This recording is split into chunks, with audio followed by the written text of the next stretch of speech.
Have you ever felt like there's a part of you don't really understand? Like, you're not sure who you really are anymore? I've been there too. Let me share something with you. Maybe it'll help you see things a little clearer. I never really believed a home could feel like a person. Like it had moods, memories, even a kind of soul. But I swear to you, there was a time when I'd walk into my apartment and feel like I was suffocating. Not from a space itself. It was small, yeah, but cozy enough. It was something else. The air felt heavy. The rooms looked dull no matter how much sunlight poured in, and everything just seemed off. I didn't understand it then, but now I realize my home was holding a mirror to my insides, and it wasn't a flattering reflection. I was going through one of those silent breakdowns, the kind you don't talk about because nothing's technically wrong, but inside you're drowning. I kept blaming work stress, social burnout, even the weather. But what finally woke me up was this strange moment one night when I caught myself staring at a pile of laundry on the chair. The chair that becomes a second closet, and I felt this wave of grief. Not because of the clothes, but because of what they represented. That pile had been growing for weeks, just like the unopened mail, just like the dust gathering on the windowsill. And I thought, why does my life look like this? That night, I sat on the floor of my living room, the same spot where I used to meditate before I fell off every habit that once kept me grounded, and I cried. Not because anything specific had happened, but because everything had become so loud in its silence. I looked around and saw not just mess, but meaning. Every unwashed dish was a decision I hadn't made. Every corner was a chapter one hadn't closed. My home, without saying a word, was screaming for my attention, for my presence, for some kind of love. I remembered something I'd read years ago from Jung, something about the outer world being a projection of the inner world. I never fully got it back then. It felt too abstract. But sitting in that room, surrounded by my own avoidance, it clicked. My home wasn't just messy, it was mirroring my disconnection from myself. The clutter, the disarray, the lifelessness wasn't about being lazy or busy. It was about being lost. The weirdest part? I started feeling like my apartment was sad for me. That probably sounds ridiculous, I know. But there was this deep intuition that the space was aching, like it wanted to help me heal, if only I'd let it. If only I'd stop using it as a storage container for my numbness, and instead allow it to become a sanctuary again. So I started small. I lit a candle. One candle. I didn't clean. I didn't reorganize. I just lit it, sat with it, and breathed. The flame felt alive in a way I hadn't felt in weeks. And that was enough to crack something open. It's funny how one tiny act of presence can shift the whole atmosphere. Over the next few days, I didn't clean the house. I listened to it. I noticed which rooms felt heavy, which drawers I avoided, which corners made me feel like I couldn't breathe. It wasn't about tidying up. It was about tending to parts of myself I'd buried in those spaces. And with every object I picked up, every shirt, every old letter, every dusty book, I asked myself, do I still want to carry this version of me? Some things made me cry. Some made me laugh. Others I just let go. Not because they were bad, but because I didn't need them anymore. They belonged to someone I no longer was, or maybe someone I never really had the chance to be. What I'm trying to say is our homes know us. They reflect us. And sometimes they're the first to notice when we're drifting. Before a friend calls, before our body gives out, before we can even admit it to ourselves, our living space starts to absorb the weight we refuse to hold. And here's the thing. Just like we can wound it, we can also bless it. We can speak life into it again. Not with fancy rituals or perfect aesthetics, just with presence, with intention, with a kind of reverence that says, I'm here, I'm alive, I'm ready to come home to myself. That's what this journey became for me. Not just decluttering, not just cleaning, but remembering, reclaiming, realigning. And it all started with a room that wouldn't stop whispering, look at me. I kept going one drawer at a time. Not methodically, not like some productivity hack, just intuitively. I wasn't trying to organize my life. I was trying to feel again. And it's strange how something as simple as folding clothes or wiping down a countertop can bring up so much. Memories, grief, joy, shame. I realized I had stuffed emotions into objects without even knowing. An old photo frame buried in the closet made my chest tighten. A broken necklace I hadn't thrown away whispered something about how I held on to things long after they'd lost their purpose or their soul. At some point, I understood I wasn't just cleaning a house.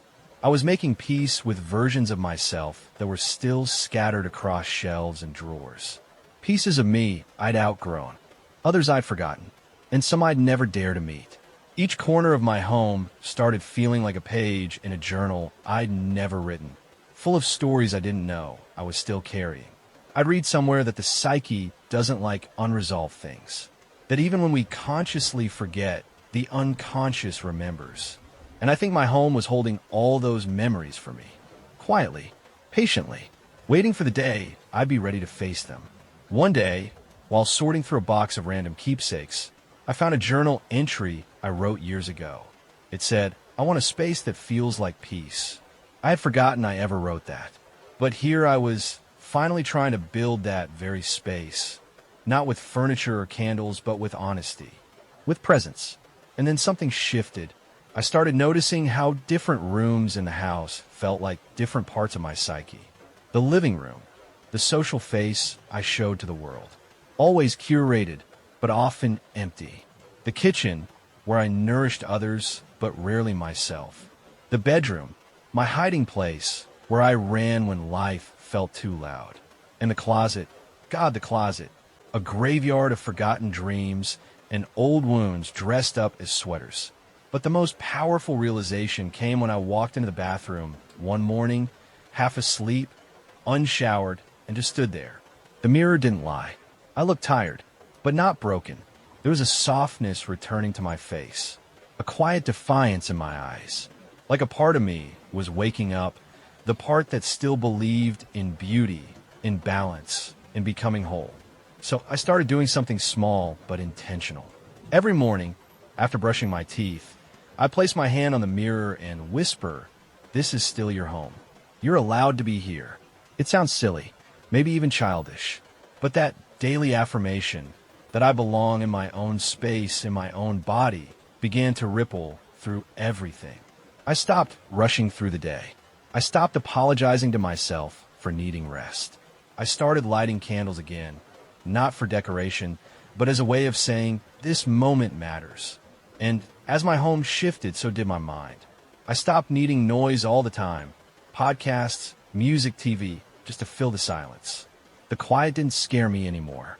In fact, I craved it. I found myself sitting in the stillness of my living room, just breathing, sometimes crying, sometimes smiling. The walls didn't feel cold anymore. They felt like they were holding me. I think we underestimate the intimacy we can have with a space.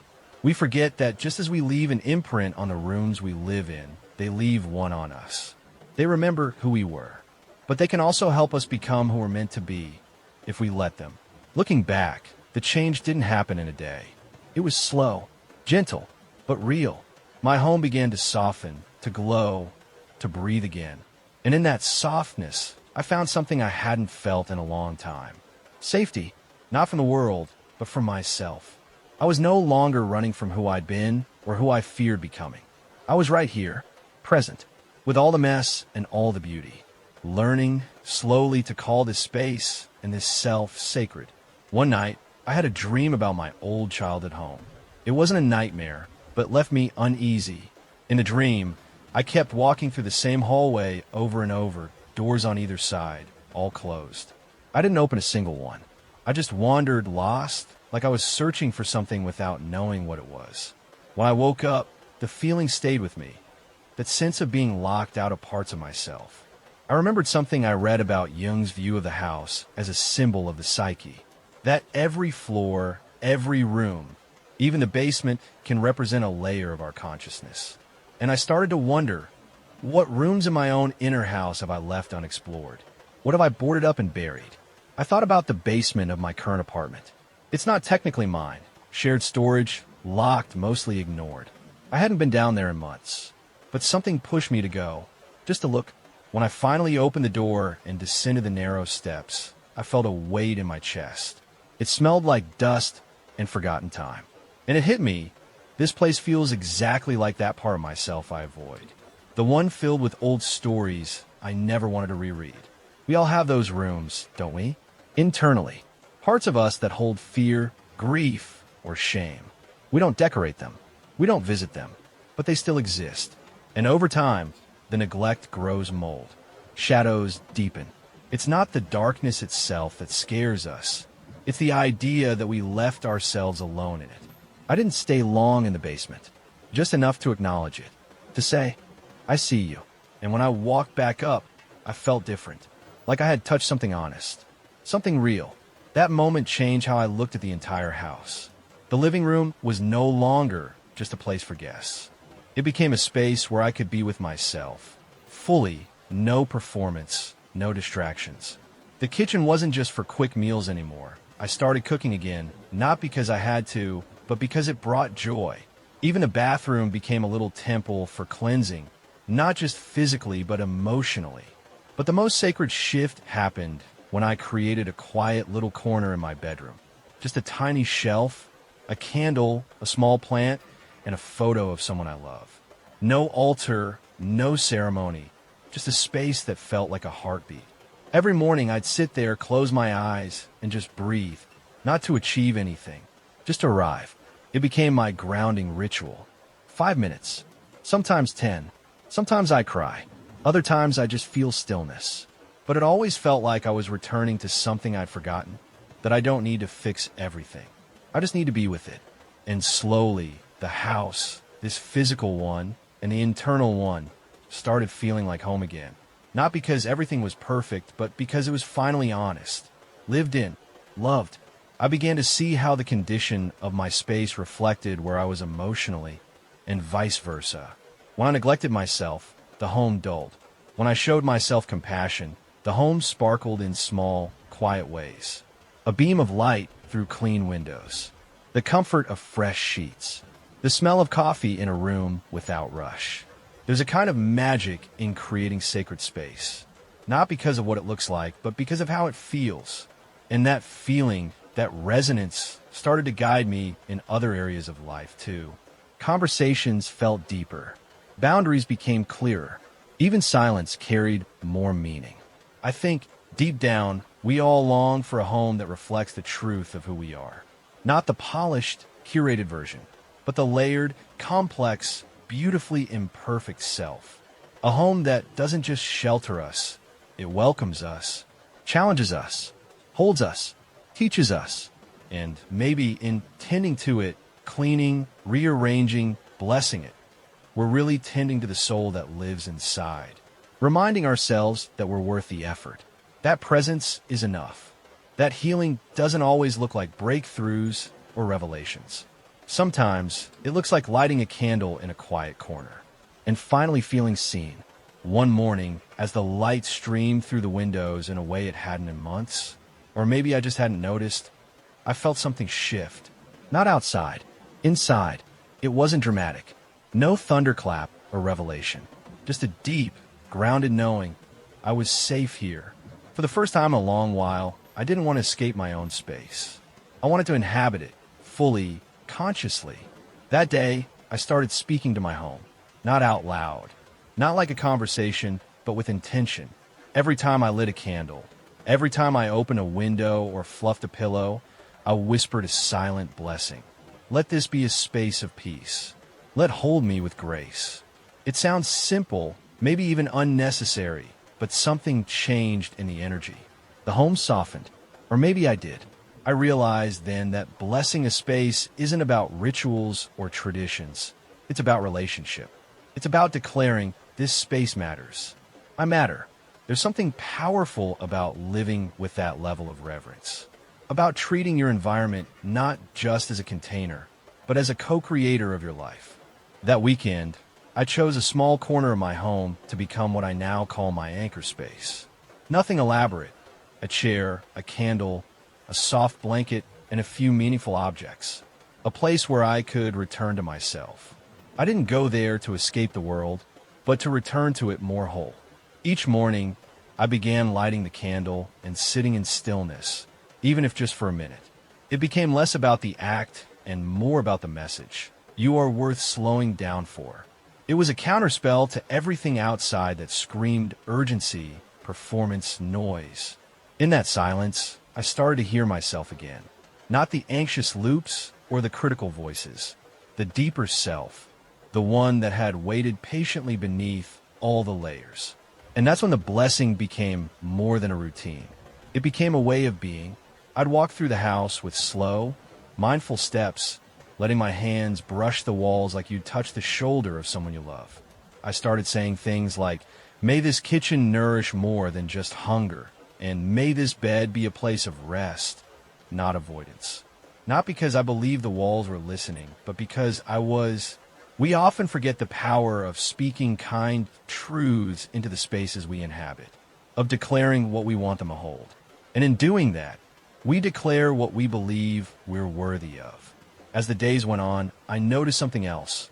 People who visited commented on how different the space felt. "It's so calm here," they'd say. "I feel like I can breathe." And they weren't just talking about the decor. It was the energy, the care, the presence infused into the space over time. The way everything had been touched by intention. And isn't that what we're all craving, really? Not just to live, but to live meaningfully. To feel like our space supports our becoming. Like it aligns with who we're trying to be, not who we were when we moved in. I began to see my home as a sacred collaborator in my growth. Not because it was perfect, but because I had invited it to evolve with me. I stopped needing to escape to feel spiritual. The sacred was here, in the way I folded laundry, in the music that filled the kitchen, in the sunlight on the floor at 10 a.m. It was all part of it, all alive, and so the blessing deepened. It became less about changing the space and more about changing how I showed up in it. With gratitude, with curiosity, with softness. Because that's the real secret, I think. When we bless our space with love, patience, and attention, it starts to bless us back. In little ways, in quiet ways, but in ways that matter. And one day, you look around and realize this isn't just a house anymore. It's home, not just because it shelters your body, but because it finally reflects your soul. There's something humbling about realizing you've lived in a space for years without ever truly seeing it. Like waking up next to someone you love and realizing you stopped looking into their eyes a long time ago. That's what happened with my home. I hadn't noticed how much of it had become invisible, background noise to a life lived on autopilot. But now, with each passing day of mindful presence, the house began to reveal itself to me again. And in doing so, it revealed me to myself. One evening, I sat on the floor with a cup of tea, watching the shadows on the wall. The room was dim, quiet. There was nothing particularly special about the moment, and yet it felt sacred. I realized how little I had allowed myself to just be in the past. No distractions, no tas, no striving. Just existing in space, held, not judged. That moment felt like a reunion with something ancient. Like the part of me that remembered what it was like to be connected to the rhythm of life. Not through productivity, but through presence. My home had become my teacher. Each room a lesson, each object a mirror. And with that came an unexpected sense of liberation. I stopped trying to make my home impressive or aesthetic. I stopped rearranging furniture to impress people who never visited. I let go of the pressure to perfect. Instead, I asked myself, what feels like truth? What feels like home to my soul? That one question changed everything. I started surrounding myself with things that held meaning. Not expensive things, meaningful ones. A stone I picked up on a hike when I felt the most free. A letter from a friend who saw me when I didn't see myself. A blanket that smells like the arms of someone I miss. My home became an archive of my becoming. Not curated for others, but curated for remembrance. Even cleaning became different. It wasn't a chore anymore. It was an act of care, of reclaiming. I'd wash dishes and think, this is a way of saying thank you to the body that ate, to the day that nourished me. I'd sweep the floor and feel like I was sweeping away stale energy, making room for something new to arrive. There's a deep power in treating the mundane as sacred. It transforms everything. And then came the realization I hadn't expected. The more I cared for my space, the more I began to care for myself. Not in the performative, self-help kind of way. In a quiet, internal way, I became gentler with my own thoughts, kinder to my own process. I gave myself permission to slow down, to rest, to exist without justification. The home responded. It felt warmer, softer, and when I invited friends over, they'd comment, "It just feels peaceful here." I'd smile, not because I was proud of the decor, but because I knew what they were really feeling. They were feeling me, a version of me that had come home to herself. And I began to wonder, how many people live in places that silently reflect their inner chaos, their numbness, their longing, without ever realizing it? How many of us ignore the messages our spaces are trying to send? Because our homes are always speaking. They whisper when we're avoiding. They hum when we're healing. They glow when we're aligned. And when we finally listen, truly listen, they become something more than four walls. They become living prayers. They hold us, teach us, and if we let them, they help us remember who we are when the world forgets. That, to me, is the essence of blessing your home. It's not about incense or words or rituals, though those can help. It's about the intention, the relationship, the sacred decision to turn a place into a mirror for love, healing, and truth. And once you do, you'll never feel quite as alone again, because the space will hold you. And more importantly, you'll start holding yourself. The more I lived in this new rhythm, this slow, mindful communion with my space, the more I noticed something remarkable. My inner voice changed. It grew quieter, softer, less cruel. Where once there had been judgment, now there was compassion. Where there had been resistance, now there was curiosity. And I'm convinced that shift didn't start in my head. It started with my home. We don't talk enough about how the environment shapes us. Not just practically, but emotionally, spiritually. The way sunlight moves through a room, the way the air smells in the morning, the feeling of returning to a place that welcomes you. These things matter. They teach us how to relate to ourselves, and they shape the tone of our inner world more than we know. What began as an attempt to declutter had turned into a profound psychological realignment. I had stopped seeing my home as a burden or a project. It had become a dialogue, an active participant in my healing. And as I continued tending to it, blessing it, listening to it, I realized that the work I was doing inside these walls was no different from therapy. It was shadow work, integration, becoming whole. And the shadows, they didn't vanish, but they stopped scaring me. Because now, when I felt a wave of sadness pass through me, I didn't run. I'd sit in the corner of my room with a warm blanket and a candle, and I'd let it move through. My home had become a container strong enough to hold those parts of me. Not in judgment, but in love. There's something sacred about having a space that can hold your full spectrum. Joy, rage, grief, silliness, tenderness. A place where you don't have to perform, where you're allowed to crumble and bloom in the same breath. That's what this house became for me. A sanctuary not built of walls, but of truth.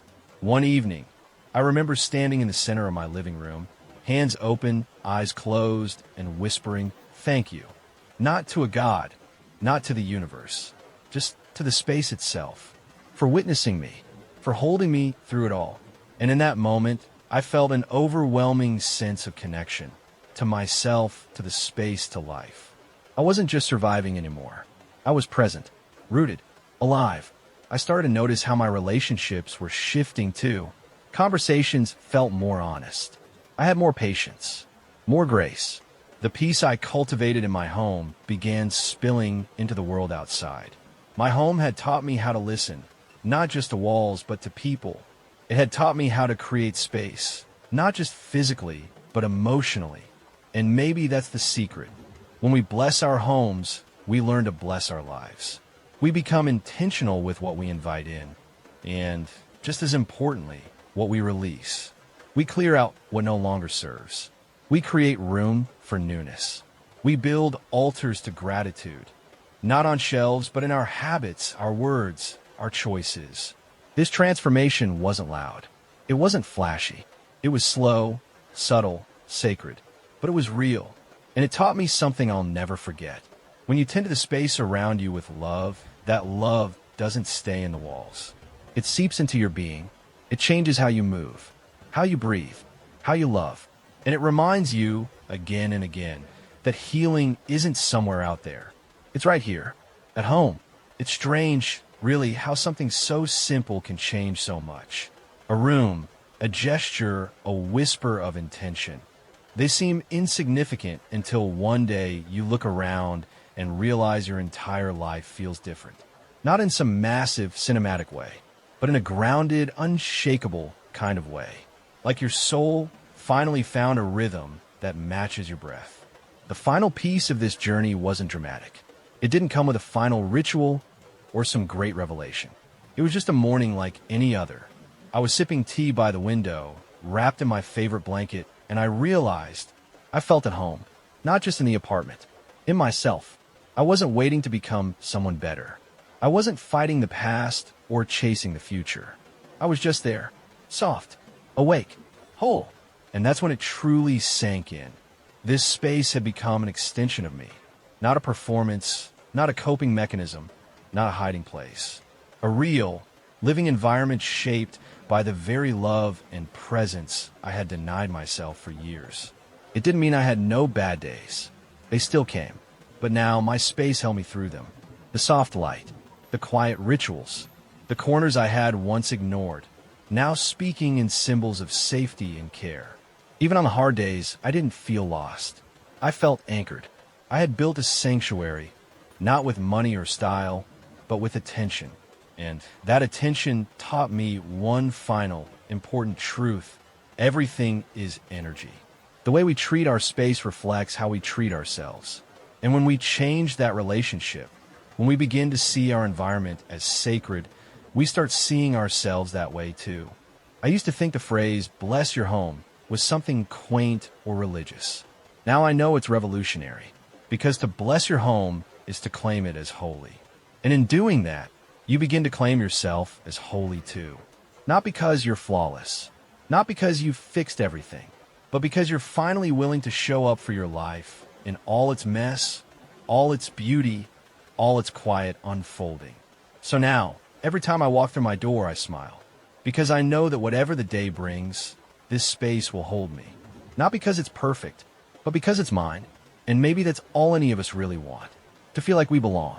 To feel seen, not just by others, but by the very spaces we inhabit. To come home, truly home, to ourselves. And if that journey begins with a candle and a whisper, then let that be enough. Because sometimes the most powerful transformations don't start with a roar. They start with a room that says, welcome back. I've been waiting for you. They start with you saying, yes, I'm ready to be here now. And that changes everything. If this felt meaningful to you, it might mean something to someone else too. So hit like, leave a comment, or subscribe. That's how YouTube knows to share it with others. Maybe together, we can help someone see things a little differently.